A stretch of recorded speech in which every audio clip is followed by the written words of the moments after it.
Hola, ¿qué tal? Muy buenas tardes. Bienvenidos como cada miércoles a un programa más de la Fundación Dialoga Bahía, que ya sabemos que el maestro Ausencio de la Rosa siempre preocupado porque tengamos buenos programas, excelentes invitados y excelentes temas, pues hoy no ha sido la excepción y se ha dado a la tarea de buscar un invitado para que podamos hablar de temas como son los derechos humanos, que es un tema muy interesante. Siempre ha sido interesante y es un tema que en ocasiones lo dejamos a un lado, no nos preocupamos por ese tema porque consideramos que con el simple hecho de respirar Ya la hicimos. ya lo hicimos, ¿verdad? Y no nos damos cuenta de que tantas implicaciones que tiene el ser humano con su convivencia con los demás seres humanos que, que desde que nacemos, pues estamos inmersos en este tema de derechos humanos. Y pues, como les comenté, el maestro Ausencio de la Rosa, pues siempre preocupado por tener excelentes invitados, pues hoy nos convocó al doctor Javier Perlasca Chávez, aquí, Servidor, buenas tardes. el cual voy a leer de forma simplificada, porque es muy vasto su currículum en este tema, pero voy a tratar de simplificar y ya, si él ve que se me fue alguno de los puntos medulares, ya lo menciona. Él ha sido presidente del Colegio de Abogados del Foro de Jalisco AC, presidente de la Federación de Colegio de Profesionistas de Jalisco AC, vicepresidente del Consejo Social de la Universidad de Guadalajara en el Centro Universitario de Ciencias Sociales y Humanidades, delegado estatal en Jalisco de la Confederación de Colegios y Asociaciones de Abogados de México. Es abogado egresado por la Facultad de Derecho de la Universidad de Guadalajara, que es el alma mater de muchos de los que estamos por aquí en estos lugares. Ha tenido o tiene posgrado, una maestría en Derecho, también por la Universidad de Guadalajara, y es doctor en Derecho, esto sí, por el Instituto de Altos Estudios Jurídicos bajo un programa de la UNAM, y graduado con mención honorífica. Qué importante tener una mención honorífica. También vamos a ver brevemente en el tema de la experiencia laboral que yo quiero mencionar. También tenemos aquí algún que otro libro.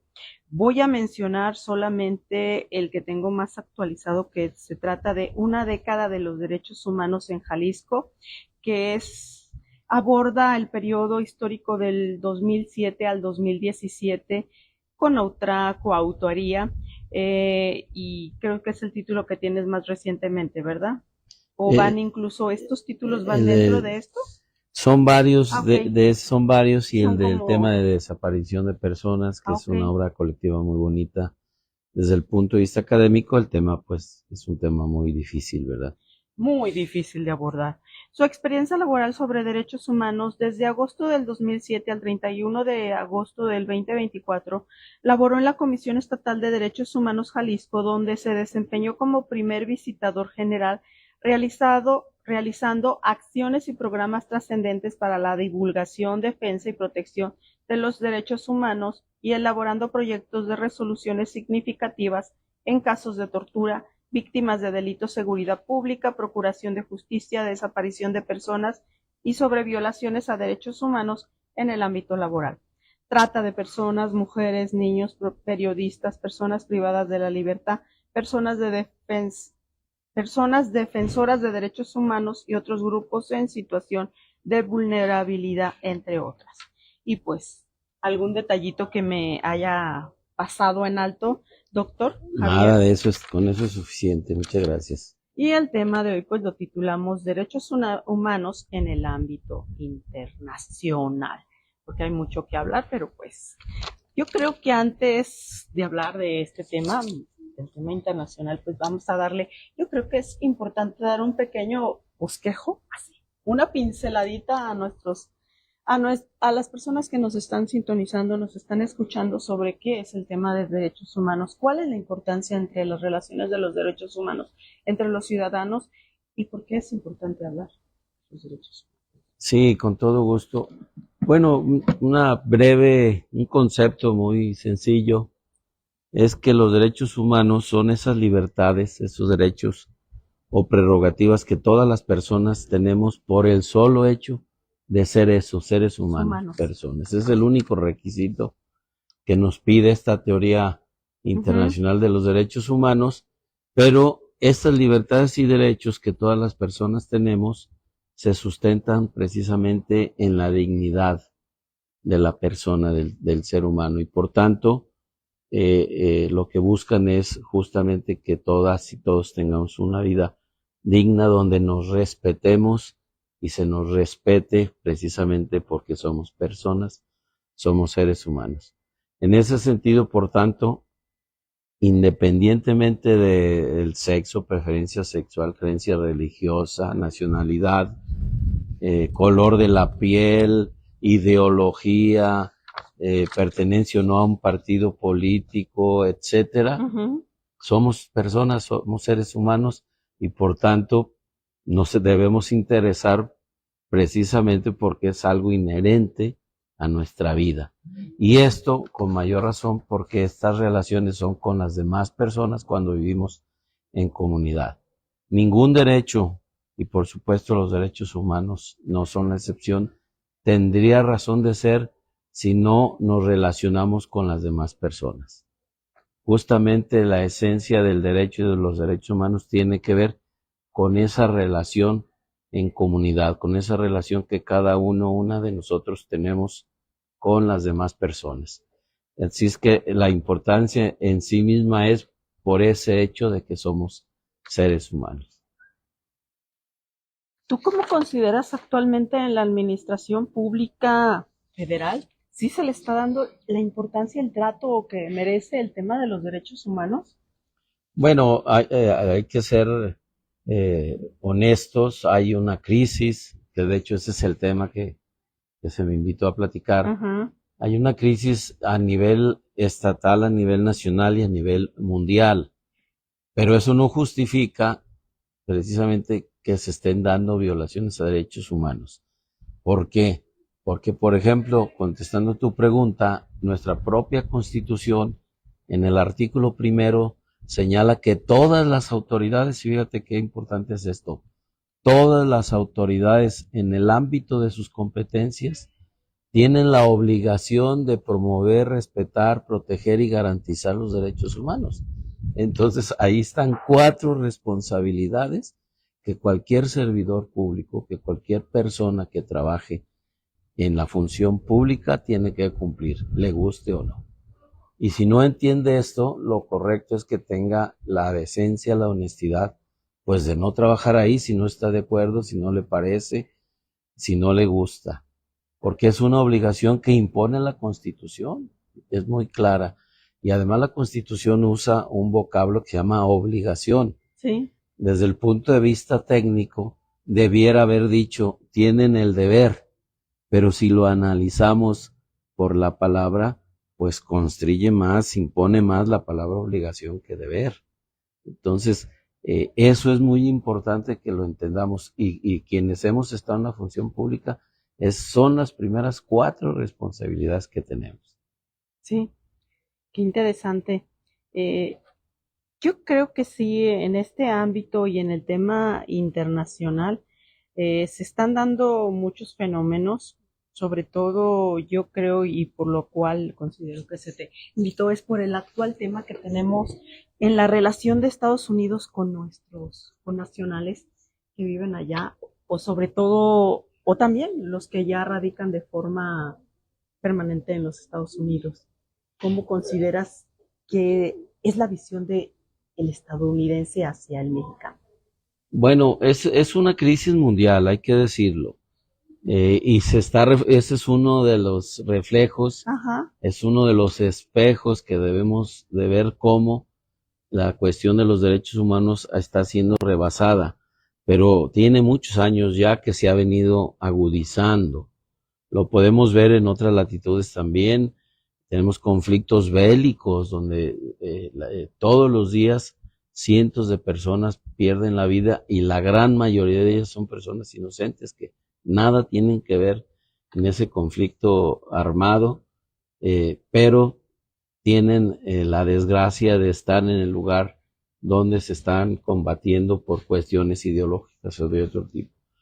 Tuvimos una pandemia hasta hace todavía 3 años, en los efectos de esta aún siguen, y ahí se manifestaron también de manera muy clara muchísimas violaciones, sobre todo en el aspecto del derecho a la salud, de la desprotección, donde muchos grupos quedaron prácticamente sin acceso a las mínimas medidas de protección sanitaria y de seguridad de la salud. Y ahora pues lo estamos viendo con cambios de gobiernos donde las ideologías se quieren imponer simple y sencillamente porque se tiene el poder. Entonces, ahí está el reflejo. ¿Y a quién está afectando? Pues a todas las personas, incluyendo a ellos mismos, que están proclamando o que están incidiendo en este tipo de situaciones. Te voy a dar un ejemplo, y ya refiriéndome a tu pregunta por Estados Unidos, pero repito, lo tenemos en todos lados, aquí mismo en nuestra propia casa. Estados Unidos, por ejemplo, si vemos en el ámbito internacional, una de las muchas razones que esgrime para, por ejemplo, bloquear y hacer embargos con otros países que no comulga ideológicamente, es argumentando que violan derechos humanos. Y si vemos los escritos formales por los cuales declaran eso, se refieren a que no respetan el derecho a la reunión, a la libertad de expresión, a la de la manifestación de las ideas, al debido proceso, que las personas no tienen garantías de seguridad jurídica, y justamente eso es lo que estamos viendo ahora en su propio país. Entonces ahí vemos una doble medida del entendimiento de los derechos humanos. Por un lado, el de enfrente, el que consideramos el enemigo, el otro, es violador de derechos humanos, y yo en mi casa hago exactamente lo mismo, por el cual estoy señalando a esa persona como violador de derechos humanos, pero yo no lo soy porque yo pienso diferente, yo soy diferente, y además nadie me tiene a mí que decir nada. Esto que te estoy diciendo lo puedes ver en cualquier lado, no es propio de Estados Unidos, solamente que ahora se está manifestando de manera muy clara. Y lo más grave es que además la propia gente que ha estado apoyando en principio a ese tipo de acciones ahora ya está saliendo a expresar pues que no es lo correcto, y no puede ser lo correcto porque tenemos muchísimas medidas pacíficas, civilizadas, entre ellas el derecho. Esa es una de las razones del derecho, que resolvamos los conflictos a través de estos instrumentos, de los tribunales, si es necesario. Por ejemplo, si se dice que son delincuentes, pues hay que enjuiciarlos, que tengan un juicio donde sean oídos y vencidos, y si cometieron el delito, pues se les apliquen las penalidades correspondientes, pero de antemano, por considerar que son personas migrantes, ya son en automático delincuentes, y por tanto que deben ser tratados como vimos que son tratados, pues no, repito, ni sus propias gentes ya están aceptando eso. Entonces esto son muestras solamente de esta crisis que se está ahondando cada vez más, y que desgraciadamente mientras no lo digamos, mientras no salgamos a expresarlo, va a llegar un momento que nosotros mismos vamos a estar sufriendo esas consecuencias por nuestra indolencia, por nuestra desidia, por nuestra ignorancia, si quieres, o simple y sencillamente voltear la cara para otro lado y hacer como que no vemos esas cosas.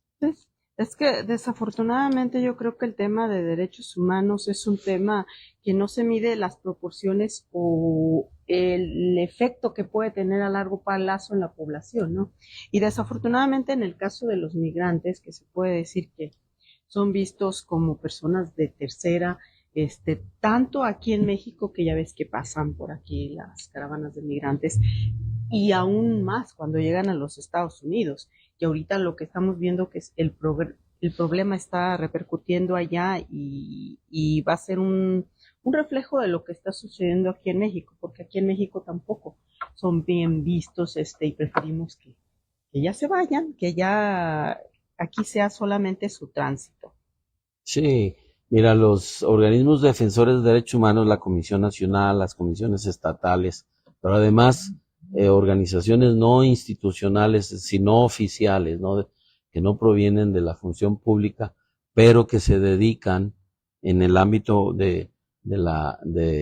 por ejemplo, asociaciones civiles, colectivos, etcétera, que universidades, hay una serie de grupos y que se dedican a la defensa y protección, repito, oficiales y no oficiales, han documentado en gran cantidad que muchas de esas violaciones las están cometiendo las propias autoridades encargadas de proteger a estas personas, como son, por ejemplo, bien lo mencionaste, elementos de seguridad pública, que bien pueden ser municipales o de la entidad federativa por donde pasan estas personas, incluso de la propia Instituto de Migración y hasta autoridades federales que pueden ser la Guardia Nacional o militares.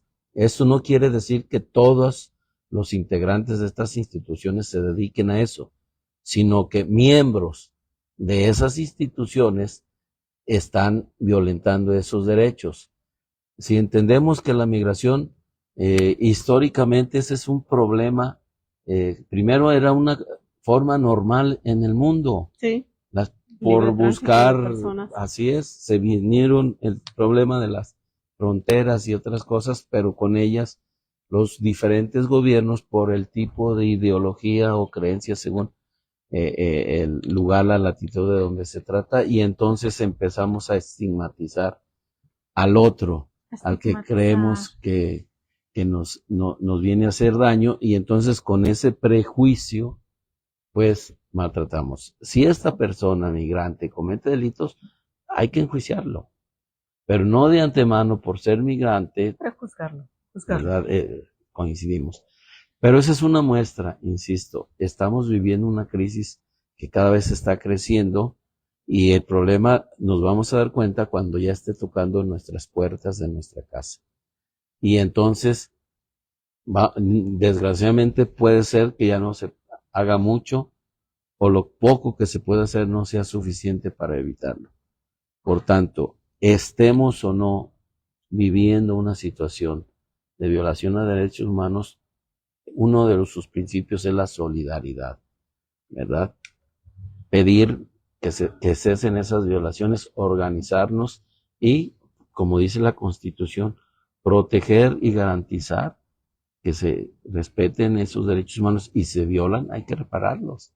Porque justamente este mismo artículo que te digo, enseguidita dice que si se violan los derechos humanos, el Estado tiene la obligación de investigar, sancionar y reparar las violaciones. Entonces, como ves, las autoridades no tienen salida para evitar y mucho menos para justificar violaciones. Porque además, no sé si lo sepan, seguramente sí lo saben. Es una forma de nada más de expresarme yo. Ajá. Pero se van a dar cuenta que ellos también son seres humanos. Son personas que a lo mejor en un momento no van a estar en la función pública y entonces también van a entender. Vamos a ser igual de. Así es. Entonces esto es de ida y vuelta y los derechos humanos a nadie le hacen daño. Esa es otra cosa que hay que entender. Al contrario, en la medida que tú estás protegido y gozando de tus derechos, en esa misma medida yo también voy a estar protegido y gozando de mis derechos. Esta es una de las funciones. Como todo derecho, tienen fines que universalmente reconocidos. El derecho aquí en China, en la India, en donde tú quieras, tiene los mismos fines: la paz social, el bien común y la justicia. Ningún sistema jurídico es ajeno a esos fines. Entonces yo creo que no debe haber nadie que no trate de vivir en un bien común, en paz con los demás y en un ámbito de justicia. Para eso creamos el derecho y para eso creamos tribunales y para eso creamos leyes. Y entonces los que tenemos esa responsabilidad debemos de dar el ejemplo, ¿verdad? Sí, Aquí tengo unos comentarios que voy a pasar. A todos los que nos están sintonizando, les pido, realicen preguntas. Tenemos a una persona que nos puede contestar desde el de lo ámbito que sea. ético, religioso, y legal. Ya, es que Todos los nos lo temas puede entran contestar en en tema derechos de humanos, derechos humanos. absolutamente Ok, todos. es que tengo aquí una pregunta y Sí. deja leer los comentarios para aprovechar. Dialoga Bellace dice que es un honor contar con la presencia del doctor Javier Perlasca Chávez, quien nos habla de los derechos humanos en el ámbito internacional. David Moreno, muchas gracias y saludos también a la Ciudad de México, que me imagino que ya ha de estar lloviendo allá en esta hermosa ciudad. Emilia García Martínez, felicidades. David Moreno nos hace una pregunta. Dice que con las elecciones judiciales se ha debatido si votar es una obligación o es un derecho de los ciudadanos. Las dos cosas. Si usted revisa nuestra Constitución, es una obligación ciudadana que implica responsabilidades, pero también es un derecho. Y me gustó mucho esa pregunta porque lo puedes aplicar a cualquier tema. Mira, por ejemplo, un tema muy sencillo que cualquier persona las podemos entender. Si hablas de una persona que le debe dinero a otra persona, ahí vamos en principio a entender que el acreedor, es decir, a quien le deben dinero, tiene el derecho de cobrar ese dinero, y el deudor es el obligado a pagar ese. Pero fíjate que también el deudor tiene el derecho de pagar. Ajá. Porque es su derecho, ¿no? También. Además de que adquirió esa obligación, tiene el derecho de pagar. Porque vamos a suponer que quiere pagar y el acreedor no le recibe el dinero. Sabe que después va a generar intereses moratorios y entonces él tiene el derecho a pagar. Si no se lo recibe, la ley prevé que lo deposite en un juzgado para que se elimine esa obligación. Bueno, igualito sucede con el voto. ¿Sí? Yo tengo el derecho de votar y eso me permite a mí que yo sea el que elija y no doy pie a que alguien elija por mí. Pero además es una obligación como ciudadanos.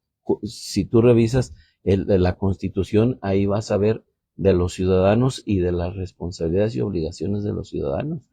¿Sí? Y se puede suspender nuestros derechos si no votamos. Afortunadamente no ha sucedido, pero ahí está establecido. Así es que no es nada nuevo. Desde que tenemos constituciones, el derecho a votar implica una obligación y al mismo tiempo la obligación a votar implica un derecho. Ya tenemos otra pregunta. Muchas gracias, Indiana Ávila, por sintonizarnos y escucharnos y sobre todo por tu pregunta. Dice, felicidades. ¿Puede comentarnos sobre los servicios públicos y su nexo con los derechos humanos? Muchas gracias. Sí, claro, un saludo, Indiana. Si es la que creo que les debe ser, porque no hay muchas personas que se llamen igual, es mi queridísima hermana. Mi hermana Indiana, un besote para ella. Presente. No, pues es indisoluble, justamente la principal responsabilidad son los servidores públicos. Es decir, los servicios públicos y los servidores públicos quienes atienden ese servicio, las personas que atienden ese servicio, cuando se dan violaciones a derechos humanos es porque ellos las cometen o las cometemos si estamos en ese caso. Por tanto, es la principal responsabilidad. Por eso decía al principio que la propia Constitución señala que todas las autoridades en el ámbito de sus competencias tienen el deber de promover, proteger, respetar y garantizar los derechos humanos y defenderlos. Las instituciones que son el entramado, la organización del Estado, le hace municipio, le hace entidad federativa, le hace federación, es decir, nuestro país, desde el punto de vista del ejercicio del poder del gobierno, son sus principales obligaciones. Por tanto, la relación es indisoluble, es inevitable y es una responsabilidad inherente. Así. Muchas gracias y muchas gracias por la respuesta. Fíjate que Desafortunadamente, pues tenemos que crear una ley para los derechos humanos porque no deberíamos, porque por educación los seres humanos y por ser como somos, por ser, vivir y compartir, no debería de existir, porque además ya existen todas las leyes que nos hablan de la convivencia humana y se tiene que crear los derechos humanos para que podamos convivir y saber cómo convivir, pero desafortunadamente yo siento que la gran mayoría de las personas desconocen sus derechos humanos y no saben cómo exigirlos o pedirlos. Y eso es lo que sucede mucho, por ejemplo, en el caso del migrante. Yo me imagino, sobre todo cuando llegan en Estados Unidos, que la imposibilidad del idioma es otra consecuencia de no poder defenderse en los abusos de los derechos humanos. Así es. Sí, mira, en ese tema, por ejemplo, todas las leyes, voy a mencionar el ejemplo de nuestro país, en cualquier procedimiento que una persona es puesta ante una autoridad y no habla el idioma oficial, por ejemplo, en el caso de México, el español, se le debe de poner un traductor, ¿sí? Pero un traductor que además entienda de términos legales. De esa manera, por ejemplo, una persona de una comunidad indígena, un birrárica, por ejemplo, popularmente conocidos como huicholes, pero ellos, pues no les gusta eso de los huicholes, pero aquí los vemos muy frecuentemente, tenemos compañeros que son de ahí. Ellos, muchos no hablan el español y el que hablan es más para comunicarse lo básico. Por tanto, deben de tener alguien que domine ese lenguaje indígena y además términos jurídicos. Lo mismo sucede con extranjeros. Eso se aplica exactamente en todos los demás países. Con otra variante, deben de darle vista, es un derecho internacional, el derecho consular, deben darle vista a el consulado del país al que pertenecen, precisamente para que también su país le pueda dar la asistencia, en este caso jurídica, o la que se requiera cuando es puesto a disposición. Entonces, como puedes ver, pues sí está previsto. Y por tanto, si no se conocen esas cosas, pues la persona no las puede ver. Por eso, y otra vez lo voy a mencionar, dice la Constitución, tiene la obligación de promover.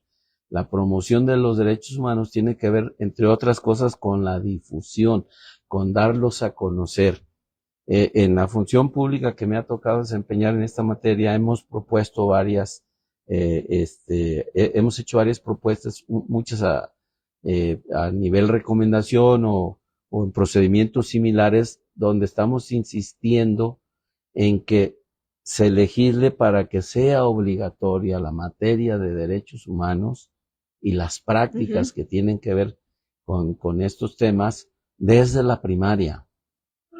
Eso va a permitir a los estudiantes, por ejemplo, las cuestiones de paz, conocer los medios alternos para resolver conflictos, la mediación, el arbitraje, etcétera. La mediación a nivel escolar es una maravilla, ¿sí? En los lugares donde se aplica, son los mismos niños los que empiezan a incidir en resolver esos pequeños o grandes conflictos que se pueden dar. Ese es un ejemplo que si lo hacemos como asignatura obligatoria, entonces nos vamos a dar cuenta que estamos dando un gran paso para poder disfrutar de los derechos y nosotros dedicarnos, como por ejemplo ahorita, a los programas de este importante medio de difusión y no andar preocupados por si nos violaron o no nos violaron los derechos humanos, porque sabemos que nosotros y las autoridades están haciendo lo que les corresponde en ese respeto mutuo que implica garantizar y proteger los derechos humanos. Okay. Tú trabajaste en la Comisión Estatal de Derechos Humanos, ¿verdad? Así es, 17 años. 17 un mes exactamente.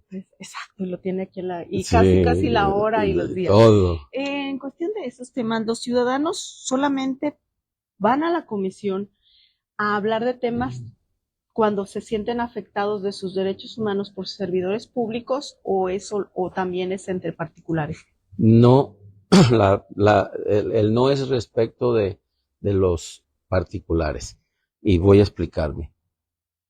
lo traté de decir cuando la pregunta de Indiana.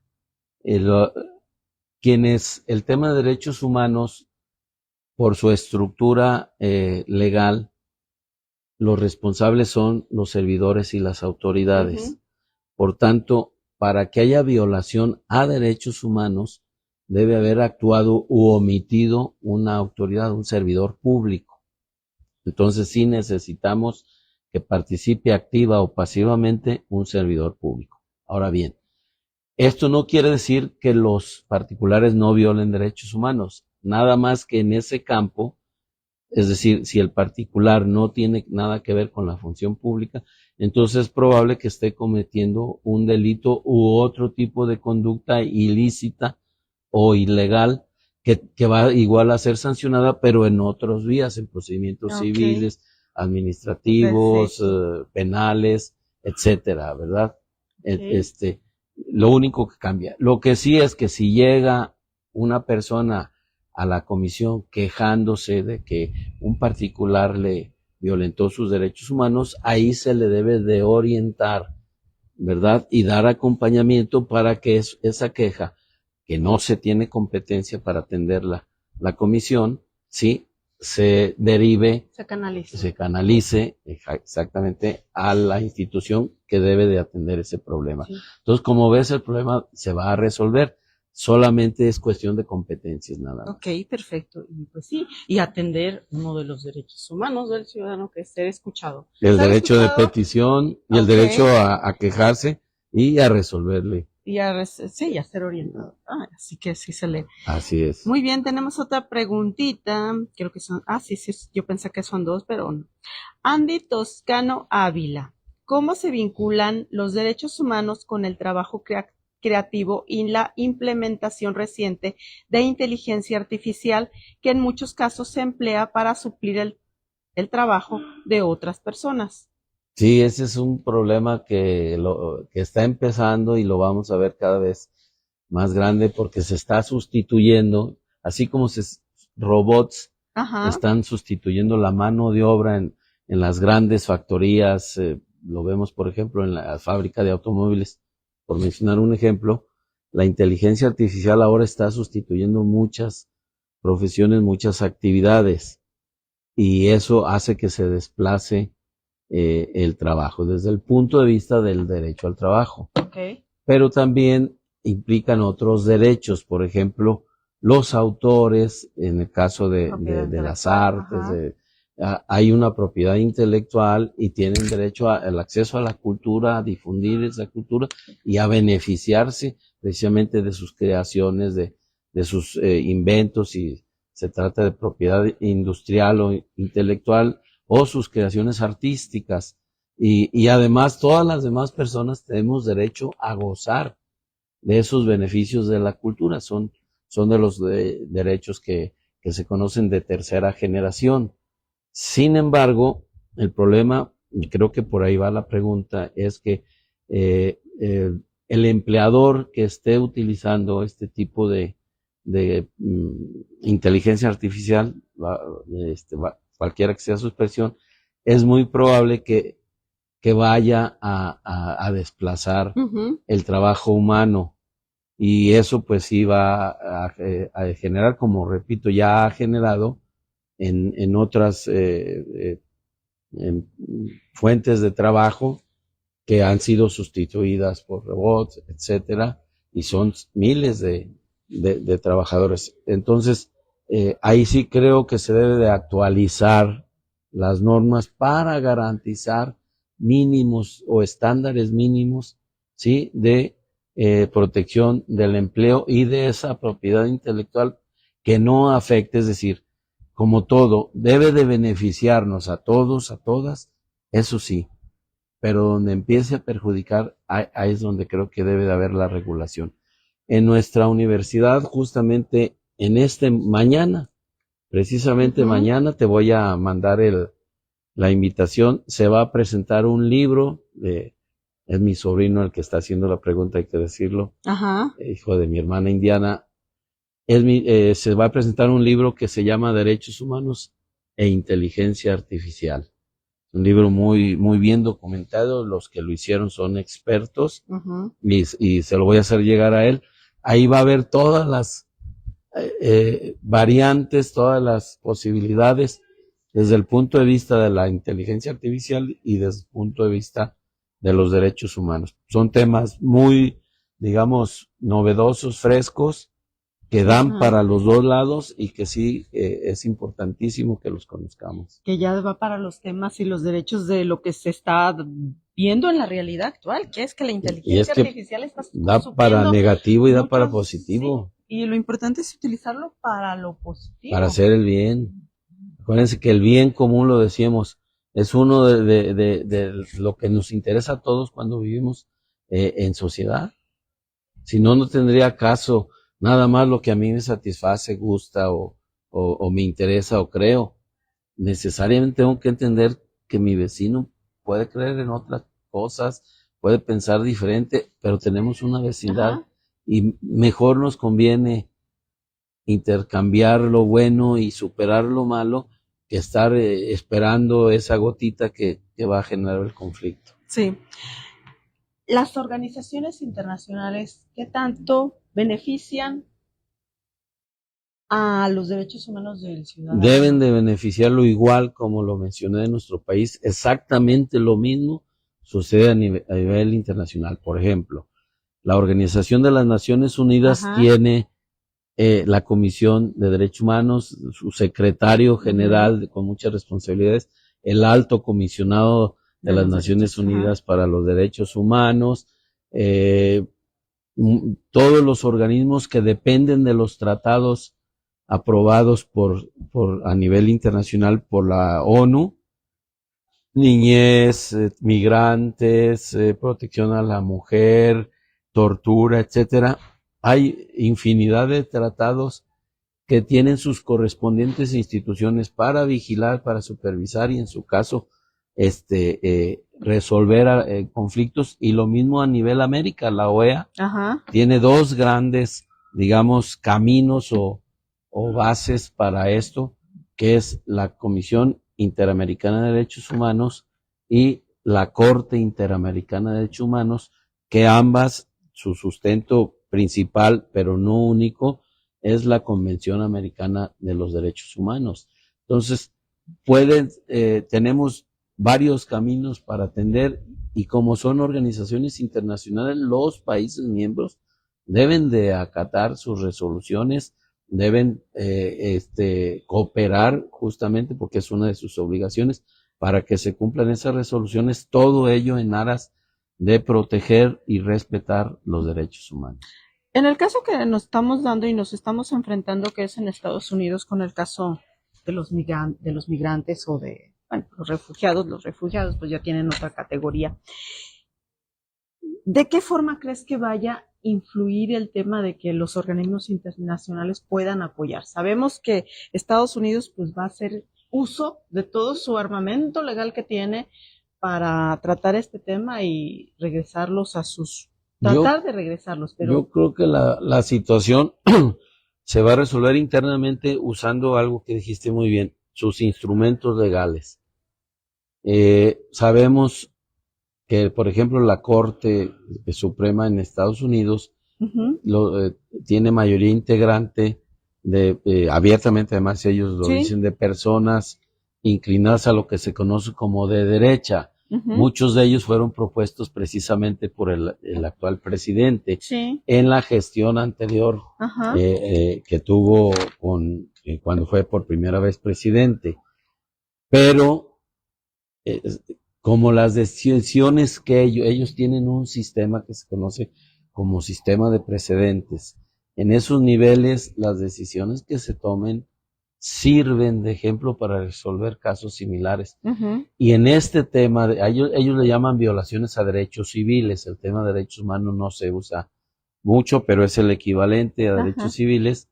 Ahí se la van a pensar mucho y yo creo que por ahí se van a rescatar y restituir muchas de las violaciones que se están dando.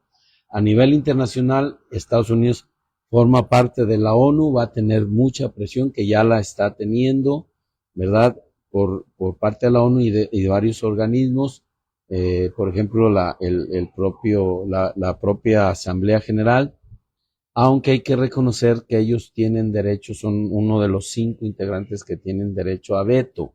Sin embargo, las presiones internacionales, la comunidad europea también ya está presionando mucho, y desde luego la Comisión Interamericana lo puede hacer vía la Declaración Americana de los Derechos y Deberes del Hombre y del Ciudadano, así se llama, que fue la primera antes de la Convención Americana. Ajá. Sí, en esa sí forma parte Estados Unidos.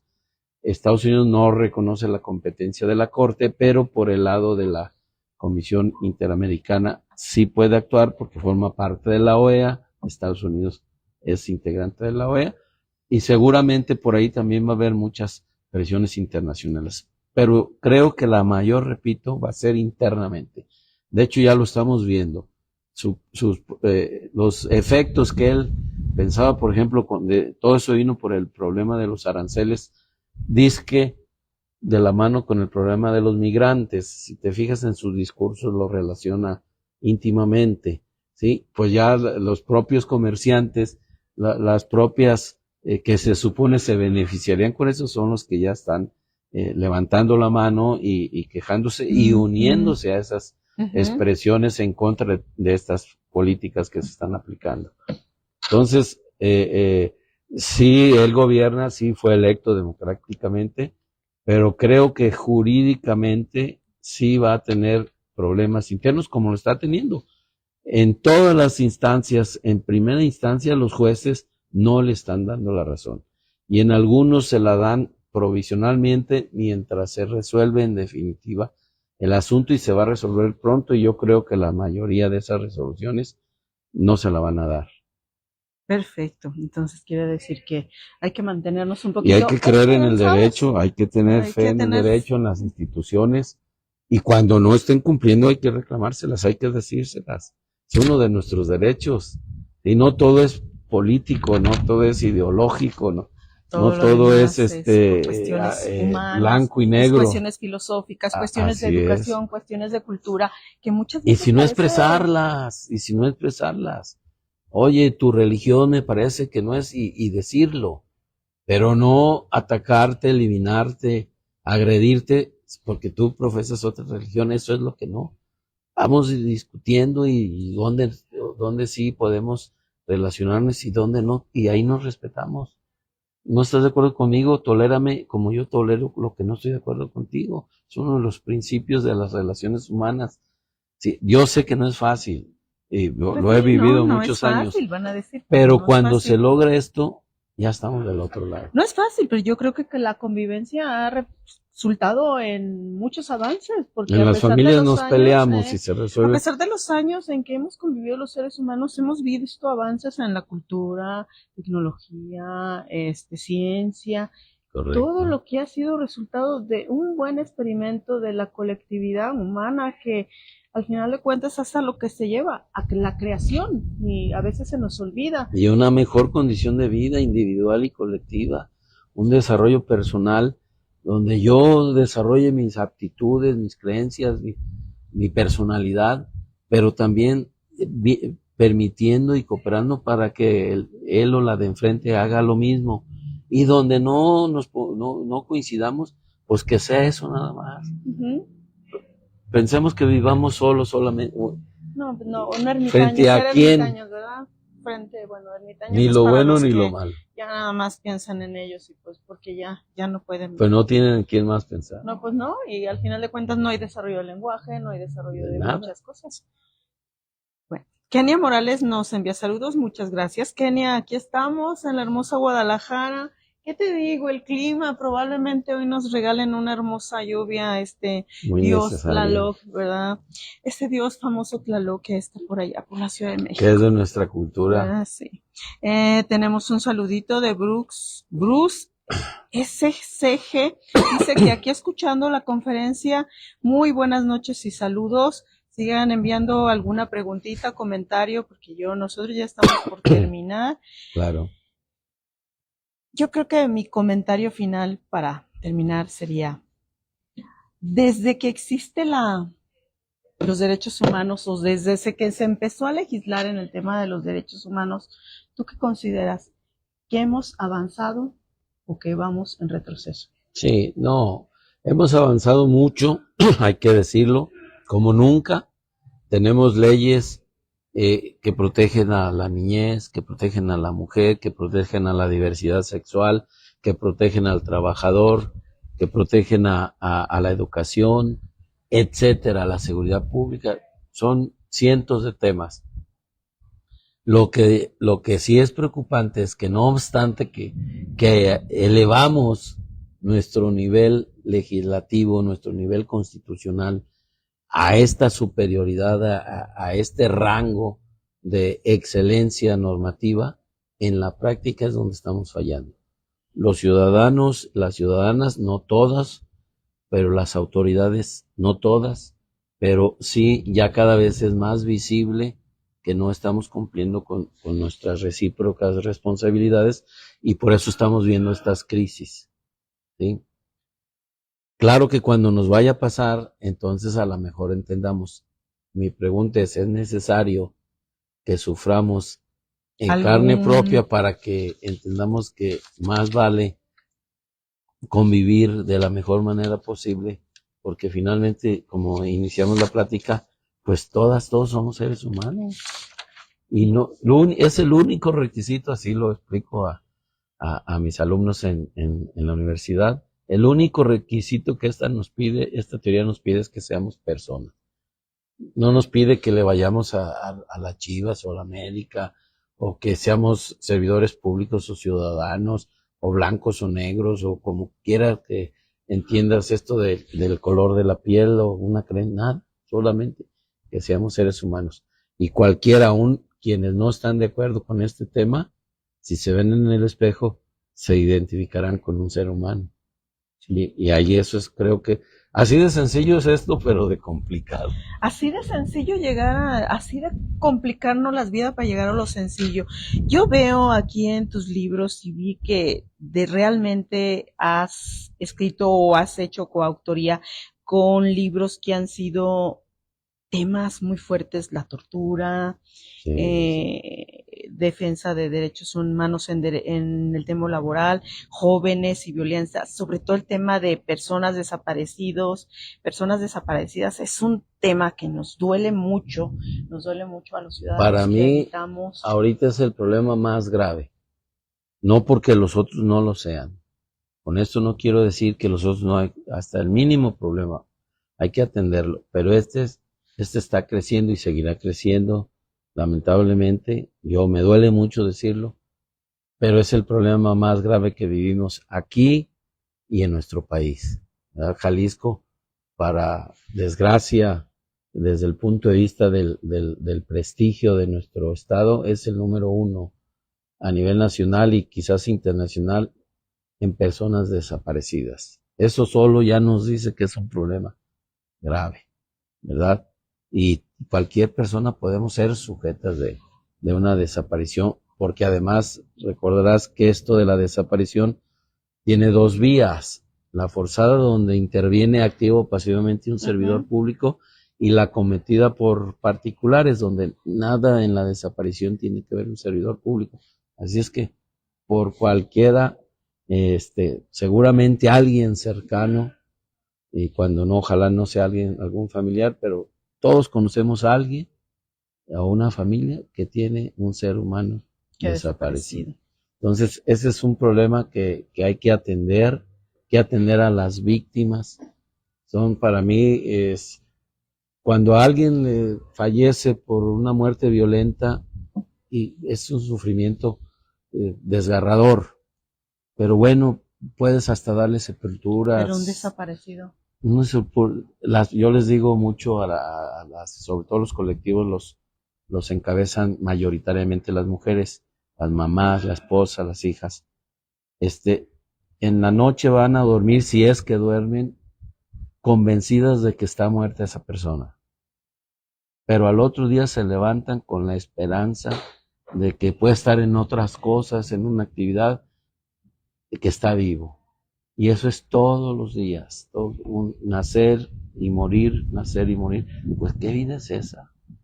Que eso, no hay manera pues es una tortura, de medir ese dolor, tortura, ese es un sufrimiento. duelo muy enorme.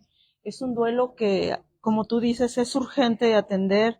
Yo creo que lo que más le duele a todo el país son sus hijos y como dices, no esperemos a que nos toque a nosotros, yo creo que hay que atenderlo y, y pues no hacernos de la vista, no hacernos Eso. ciegos, no hay que hacernos ciegos. Está sucediendo, hay que atenderlo. La indolencia y hacer, como lo vi en los señales, voltear para otro lado es lo peor que como sociedad podemos pasar, porque creemos que a nosotros No nos va a pasar no va a y pasar, no o que estamos nosotros somos los exentos. Y buenos no de la estamos película, exentos. ¿verdad? Nadie está Y exento. ojalá que nos están viendo, oyendo, no tengamos ese problema, pero desgraciadamente hasta por estar en el lugar equivocado o platicando con la persona equivocada o meternos en un problema, eso está latente.